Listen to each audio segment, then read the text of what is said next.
Hello student, myself Sarita. Today we study second topic of second unit. Name of topic is interference by a wedge shaped film. Interference by a wedge shaped film phenomena को study करने के लिए हमें veg shape का पता होना चाहिए कि व्हाट इज़ वेज शेप।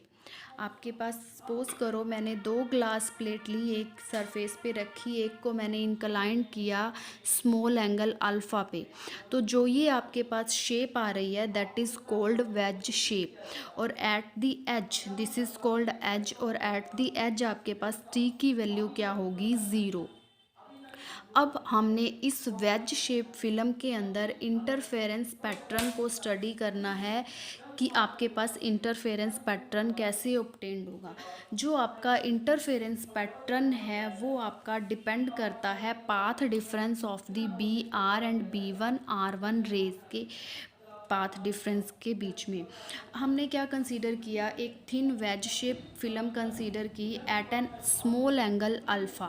ठीक है, किसी मोनोक्रोमेटिक सोर्स से जब आप लाइट फॉल कराओगे इस upper surface of the glass plate पे, तो ये जिस एंगल पे इंसिडेंस करेगी उसी एंगल पे ये आपके पास क्या करेगी, उस सरफेस से इस रे का कुछ एम्पलीट्यूड क्या करेगा, रिफ्लेक्ट करेगा, और कुछ एम्पलीट्यूड क्या करेगा, रिफ्रैक्ट करेगा।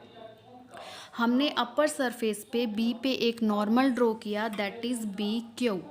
अब जो आपके पास रिफ्लेक्टेड रे है वो बी क्यू से एंगल आई बना रही है which is equal to the angle of incidence according to law of reflection. ठीक है, अब आपके पास जो रिफ्लेक्टेड रे है again lower surface point C से क्या करेगी, रिफ्लेक्ट करेगी एंड रिफ्रैक्ट करेगी। अब जो आपके पास B1 पॉइंट है यहाँ से अगेन रे क्या करेगी, रिफ्रैक्ट करेगी B1R1। अब जो टू रेज आ रही हैं BR एंड B1R1, ये आपके पास इंटरफेयर करेंगी, सुपर इम्पोज करेंगी, और आपको इंटरफेरेंस पैटर्न ऑब्टेन्ड होगा पीछे कहीं जब आप ऊपर से व्यू करोगे। तो हमारे पास जो P पॉइंट आ रहा है यहाँ पे आपको इंटरफेरेंस पैटर्न ऑब्टेन्ड होगा। ये आपके पास जो P पॉइंट है डार्क होगा या ब्राइट डिपेंड करता है optical path difference between the rays B R and B1R1। अब आप देख रहे हो मैंने बी आर पे एक परपेंडिकुलर ड्रॉ किया है दैट इज़ B1D। एक परपेंडिकुलर मैंने BC पे ड्रॉ किया है दैट इज़ B1E। ये देखिए B1D is perpendicular on BR and B1E is perpendicular on BC। यहाँ पे B1OC क्या बन रही है, एक आइसोस्केलस ट्रायंगल बन रही है। ये ट्रायंगल कैसे बनेगी, जब आप B1O एक परपेंडिकुलर ड्रॉ करोगे लोअर सरफेस पे जो एन क्यू के क्या है, पैरेलल है, तो B1OC आपके पास एक राइट एंगल ट्रायंगल बनेगी जहाँ पे CB1 और CO दोनों क्या होंगे, इक्वल, और B1M किसके इक्वल होगा, T के, और MO की वैल्यू भी क्या होगी, T। अब हमने क्या करना है, derive an expression of the optical path difference between the rays BR and B1R1 with P। हमने क्या किया, draw a perpendicular B1D on to BR and B1E perpendicular on BC। ये मैं पहले ही एक्सप्लेन कर चुकी हूँ आपको। B1D आपने परपेंडिकुलर ड्रॉ करना है BR पे, और B1E आपने परपेंडिकुलर ड्रॉ करना है BC पे। अब जो आपके पास पाथ डिफरेंस की वैल्यू आएगी वो क्या होगी, delta is equal to mu BC plus CB1 minus BD। ये जो पोर्शन है ये फिल्म के अंदर है जिसका रिफ्रैक्टिव इंडेक्स आपके पास क्या होगा, म्यू, और BD एयर में है, इसका रिफ्रैक्टिव इंडेक्स क्या होता है हमारे पास 1। अब हमने यहाँ से पाथ डिफरेंस के लिए इक्वेशन निकाल ली, delta is equal to mu into में BC प्लस CB1 माइनस में क्या होगा, BD। BC की वैल्यू आप लिख सकते हो BE प्लस EC। ठीक है, ये देखिए BC is equal to BE plus EC, ये प्लस CB1 माइनस BD। अब इक्वेशन 1 में BD की वैल्यू फाइंड आउट करनी है कि what is BD। Value of BD find out करने के लिए हमने एक राइट एंगल ट्रायंगल ये लेनी है BB1D। यहाँ पे आपने साइन आई की वैल्यू निकालनी है। साइन आई क्या होगा, BD अपॉन में BB1। BD B D upon में बी बी वन, ठीक है। तो परपेंडिकुलर अपॉन में hypotenuse is equal to sine I. Similarly हम राइट एंगल ट्रायंगल लेंगे बी बी वन ई। यहाँ से आपने साइन आर की वैल्यू निकालनी है। साइन आर क्या होगा, बी ई अपॉन में B B one. Sign I upon में जब आप साइन आर करोगे तो म्यू की वैल्यू आएगी। साइन आई अपॉन में sine R is equal to mu होगा। म्यू इज क्या हो जाएगा, बी बी वन से बी बी वन कैंसिल, आपके पास म्यू की वैल्यू क्या आ जाएगी, बी डी अपॉन में B E. B D is equal to क्या आ गया, म्यू बी ई। अब जो आपके पास ये बी डी की वैल्यू आ रही है इसको आप यहाँ पुट करोगे म्यू बी ई, तो म्यू बी ई से आपके पास म्यू बी ई क्या हो गया, कैंसिल। तो हमारे पास डेल्टा इज इक्वल टू क्या आ गया, म्यू इंटू में E C plus C B one. Equation 2 बन गई पाथ डिफरेंस के लिए। अब आप देख रहे हो B Q is normal on the upper surface. हमने बी क्यू एक नॉर्मल ड्रॉ किया था कहाँ, अपर सरफेस पे, और सी क्यू मैंने नॉर्मल ड्रॉ किया कहाँ, लोअर सरफेस पे, ठीक है। तो ये जो दोनों नॉर्मल्स हैं इन दोनों को मिलाने के बाद जो इन दोनों में एंगल बन रहा है वो भी क्या होगा, अल्फ़ा। अब हम ट्रायंगल लेंगे बी क्यू सी। ये देखो बी क्यू सी, ये एक ट्रायंगल बन रही है बी क्यू सी। इसके अंदर जो हमारे पास दो एंगल इंटीरियर एंगल हैं वो क्या है, आर, और एक क्या है, अल्फ़ा। अब जो आपके पास इसका एक्सटीरियर एंगल है वो क्या है, B C N. Exterior angle is the sum of interior angle. तो ये आप देख रहे हो कि आपके पास क्या होगा, angle B C N is equal to क्या होगा, आर प्लस अल्फ़ा, और angle N C B one भी क्या होगा, आर प्लस अल्फ़ा।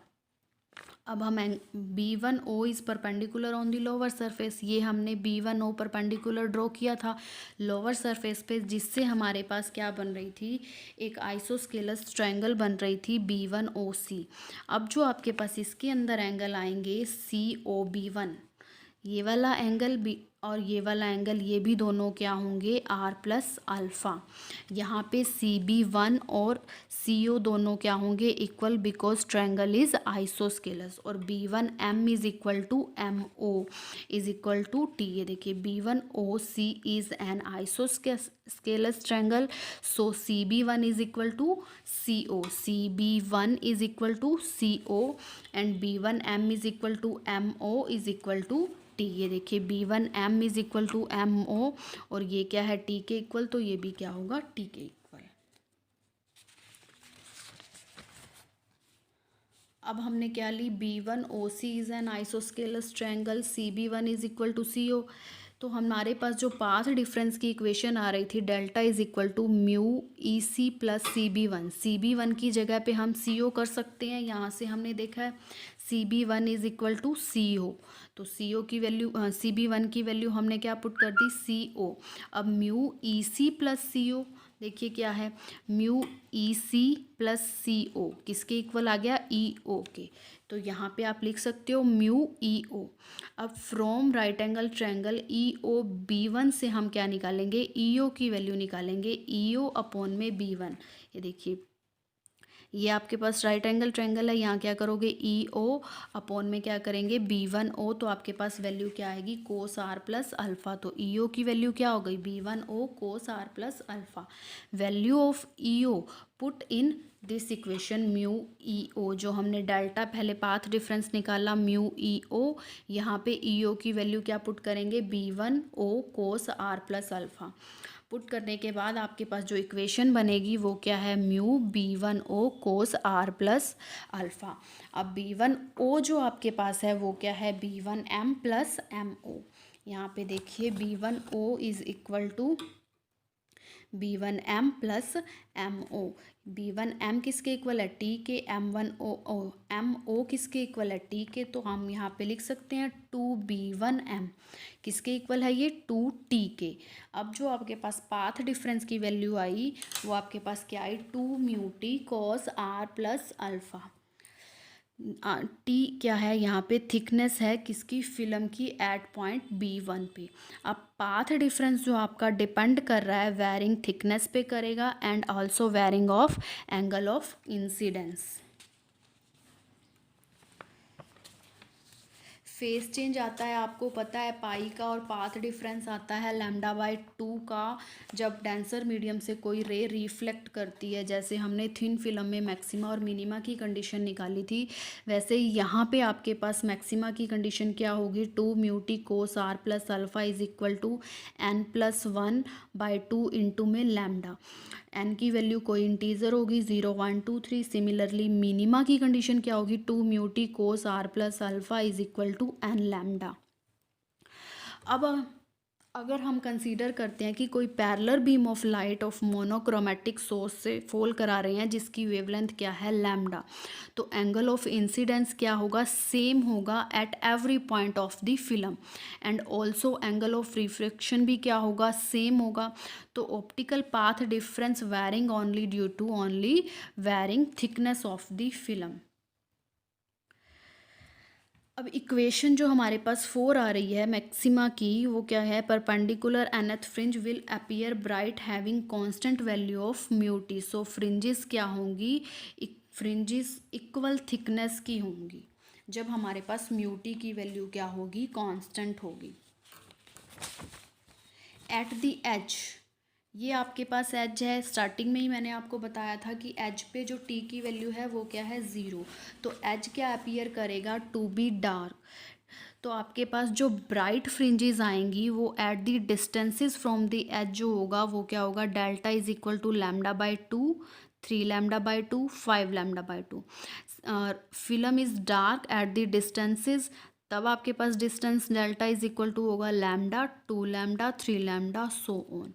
ये देख रहे हो, ये हमारे पास वेज शेप है, ये इसका एज है, एज पे आपको डार्क फिल्म मिल रही है, उसके बाद ब्राइट, फिर डार्क, फिर bright dark bright dark, alternatively आपको डार्क ब्राइट फ्रिंजेस ऑब्टेन हो रही हैं जिनकी फ्रिंज विड्थ क्या है, beta, that is constant. Thus, as we move along increasing direction of the thickness of the film, alternatively bright and dark fringes parallel to the film are observed। या figure में देख रहे हो कि आपके पास अल्टरनेटिवली फिल्म के parallel आपको ब्राइट और डार्क फ्रिंजेस ऑब्टेन्ड हो रही हैं जिनकी फ्रिंज विड्थ क्या है, beta. Distance between any two consecutive dark और bright fringes are called fringe width. यानी कि दो कंजिक्यूटिव, अगर आप ब्राइट फ्रिंज लेते हो या दो कंजिक्यूटिव डार्क फ्रिंज लेते हो, उनके बिटवीन जो डिस्टेंस है उसको हम क्या बोलेंगे, फ्रिंज विड्थ।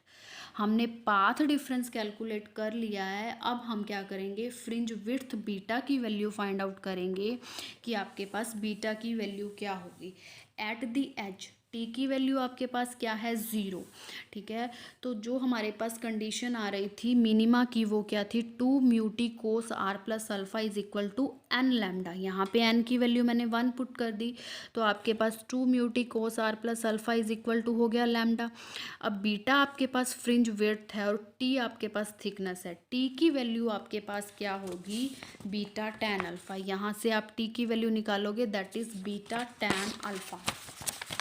अब जो आपके पास बीटा tan अल्फ़ा आ रहा है उसको हम इक्वेशन 6 में पुट करेंगे, तो आपके पास ये इक्वेशन क्या बन जाएगी, 2μ beta tan alpha cos r plus alpha is equal to lambda. यहाँ से आप बीटा फ्रिंज विड्थ निकालोगे, बीटा बाहर रखोगे, 2μ tan alpha cos r plus alpha को लैम्डा के अपॉन में ले जाएंगे, तो हमारे पास बीटा फ्रिंज विड्थ किसके इक्वल आ जाएगी, लैम्डा अपॉन में 2μ tan alpha cos r plus alpha. Alpha क्या है, वेरी वेरी स्मॉल है as compared to the r, तो आपके पास कोस r प्लस अल्फ़ा जो होगा वो किसके इक्वल होगा, is equal to cos r। Cos r को हम लिख सकते हैं 1 माइनस साइन स्क्वायर r का स्क्वायर रूट। अब साइन स्क्वायर r को हम लिख सकते हैं साइन स्क्वायर i अपॉन में म्यू स्क्वायर। तो आपके पास ये सॉल्व करने के बाद जो आएगा वो क्या आएगा, mu square minus sine square i upon में म्यू, इसका हम क्या लेंगे, स्क्वायर रूट। अब जो ये वैल्यू हमारे पास कोस आर की आ रही है उसको आपने इस इक्वेशन में पुट करना है बीटा की में। ये कॉस आर की जो वैल्यू आ रही है इसको हम यहाँ पुट करेंगे, देन आपके पास क्या आएगा, beta is equal to lambda upon में two mu tan alpha mu square minus sine square i का स्क्वायर रूट। म्यू से म्यू आपका कैंसिल हो जाएगा। बीटा जो फ्रिंज विड्थ आएगी वो हमारे पास क्या आएगी, लैम्डा अपॉन में two tan alpha mu square minus sine square i का स्क्वायर रूट। अब आपके पास parallel beam of monochromatic light जब हम फोल्ड करा रहे हैं तो आपके पास लैम्डा म्यू अल्फ़ा आर क्या होंगे, constant. So fringe width are क्या होगी, कांस्टेंट। बीटा की वैल्यू भी क्या रहेगी, कांस्टेंट रहेगी। All dark fringes are same width, in same way all bright fringes are same width. यानी कि डार्क एंड ब्राइट दोनों फ्रिंजेस क्या, डार्क फ्रिंजेस भी सेम विड्थ की होंगी और ब्राइट फ्रिंजेस भी क्या होंगी, सेम विड्थ की होंगी। अब फ्रिंज विड्थ का जो आपके पास एक्सप्रेशन है वो हमारे पास क्या आ रहा था, beta is equal to the lambda two tan by में two tan alpha mu square minus sine square का स्क्वायर रूट। अब आप देख रहे हो बीटा जो आपके पास फ्रिंज विड्थ है लैम्डा पे डिपेंड कर रही है, अल्फ़ा एंगल पे, mu refractive index angle of incidence पे डिपेंड कर रही है। Beta is directly proportional to the wavelength of the light. अगर वेवलेंथ इंक्रीज करेंगे तो बीटा क्या करेगा, इंक्रीज करेगा। Beta increase with decrease of the angle of the wedge. Beta fringe width is inversely proportional of the mu of the film. Fringe width also depend on the angle of incidence. अगर angle of incidence increase कर रहा है तो angle of refraction भी क्या करेगा, increase करेगा। तो fringe width क्या करेगी, increase करेगी। अगर हम वाइट लाइट सोर्स लेते हैं मोनोक्रोमेटिक की जगह पे तो हमारे पास डिफरेंट कलर्स ऑब्जर्व होंगे। अगर हम लाइट फॉल कराते हैं नॉर्मली तो फ्रिंज विड्थ के लिए जो एक्सप्रेशन आएगा वो क्या होगा, beta is equal to lambda upon में two mu alpha. Thank you. I hope you understand.